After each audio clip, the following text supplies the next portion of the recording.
अष्टम कक्षा चतुर्थ पाठ सदैव पूर्तोनिधि चरणाम के प्रश्नों के साथ फिर उपस्थित है Pukhraj Meena model school Gangapur city. प्यारे बच्चों, आप प्रश्न नंबर 6 पर आ जाइए और समझने की कोशिश करें, क्योंकि कोशिश करने वालों की कभी हार नहीं होती है। यस, षष्ठम प्रश्न, लट लकार पदेभ्य लोट विधिलिंग लकार पदानाम निर्माणम कुरुता। आप अपने सामने अपनी पुस्तक को खोल के रखिए और आप लिखते जाइए। कोई समझ में नहीं आता आप पूछ लेना। यस, जैसे अपन को समझाया इन्होंने, ऊपर लिखा लट लकार, लोट लकार और विधिलिंग। ठीक है, ये समझा रखा है। तरीके से लिखना है यथा, जैसे इन्होंने एक बार अपन को यह समझाया, तो इसी तरह आप भी यथा पठती। लट लकार में तो क्या हो गया, पठती। लोट लकार में पठतु और विधिलिंग में पठेत। ठीक है, तो जैसे एक वचन का लिखा है, तो जो भी अपन को जो बिंदु पॉइंट दिया जाए वो कौन से वचन में, उसी के अनुसार अपन को ये सब लिखना होगा समझ के। यस, खेलसी, खेलसी शब्द दिया है। ठीक है, लट लकार में खेलसी बन गया, तो लोट लकार में क्या बनेगा, उसी एक वचन में ही आपको लोट लकार में बनाना है। तो क्या बनना चाहिए,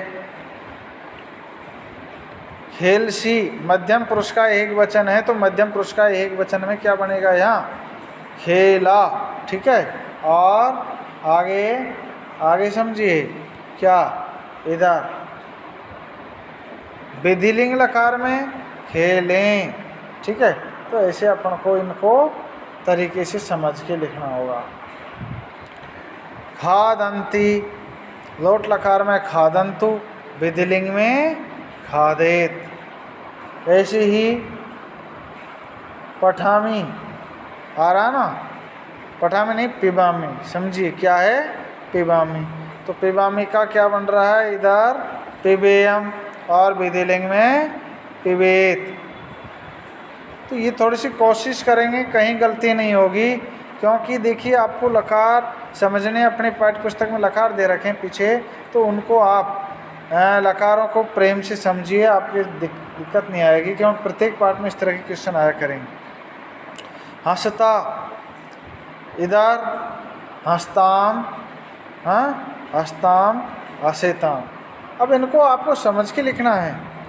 ठीक है, आपको पाठ्य पुस्तक में दे रखा हर तरह से।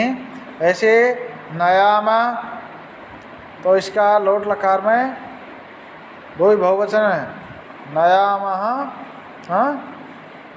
और विधिलिंग में नयेमा। तो कोशिश करिए, कहाँ क्या है, कोई अशुद्धि होती है शुद्ध करो, नहीं आता फिर भी आप पहुँच सकते हो। ठीक है बेटा। यस, प्रश्न नंबर 7। यस, अधोलिखितानि पदानि निर्देशानुसारम परिवर्तयत। निर्देशों के अनुसार परिवर्तन करने हैं। यथा, जैसे गिरी शिखरा, सप्त में एक वचन, अर्थात ये समझा रखा है गिरी शिखरी। सप्त में एक वचन में क्या हो गया, गिरी शिखरी, ये समझा रखा। ऐसे ही अपन को इनको समझना है। पथिन शब्द है, सप्त में एक वचन में क्या बनेगा, पथे। ठीक है, संस्कृत में एक का डबल भी बनता है, ये ध्यान रखना है। ऐसे ही राष्ट्र, राष्ट्र की चतुर्थी एक वचन में, जैसे रामाय होता है ना, ऐसे राष्ट्राय। ठीक है, ऐसे ही पाषाण सप्तमी एक वचन में, पाषाणे सप्तमी एक वचन, पाषाणे बनेगा, ऐसे रामे बनता है ऐसे। ऐसे ही यान द्वितीया बहुवचन यानान। शक्ति प्रथमा एक वचने, शक्ति ही। पशु सप्तमी बहुवचने, पशुषु।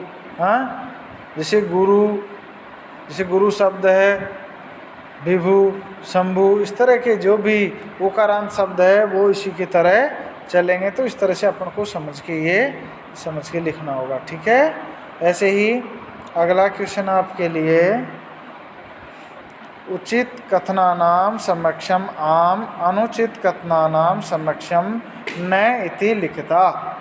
तो अपन को क्या करना, प्रश्नों को समझ के बढ़ना। यथा, जैसे पुरता चरणम निधि, पैर हमेशा आगे ही रखो। अर्थ को समझिए तो इन्होंने समझाया, आम लिख रखा मानी हाँ बिल्कुल सही है, हमको हमेशा आगे बढ़ते रहना चाहिए। अगला क्वेश्चन आप समझिए, कै निज निकेतनम गिरी शिखरे अस्ति। हमारा निज निकेतन स्वयं का घर कहाँ है? गिरी के पर्वत के शिखर पर है। अर्थात हमारा लक्ष्य कहाँ है? बहुत ऊंचा है, पर्वत के शिखर के समान चोटी पर है। तो क्या लिखना है? आम। अगला क्वेश्चन, स्वकीयम बलम बाधकम भवति। अपना स्वयं का बल है वो बाधक होता है? बाधक थोड़ी होता है। स्वयं की ताकत, दृढ़ इच्छा शक्ति ही इंसान को आगे बढ़ाती है। तो क्या हो गया इसमें? न। ठीक है, इस तरह से आपको ये उत्तर सही लिखने हैं। ठीक है, गलती नहीं करनी है आपको।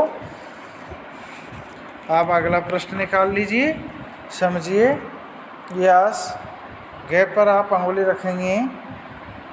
पथि हिंसा पशुआ ना संति।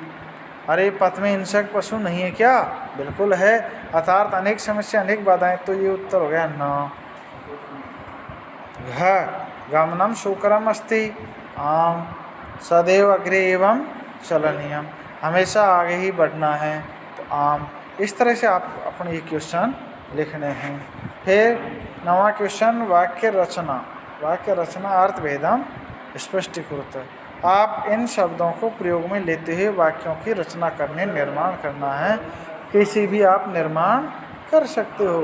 तो आपकी कोशिश करोगे, आप नहीं समझ में आता आप पूछ सकते हो। यस, कोशिश करोगे? हाँ।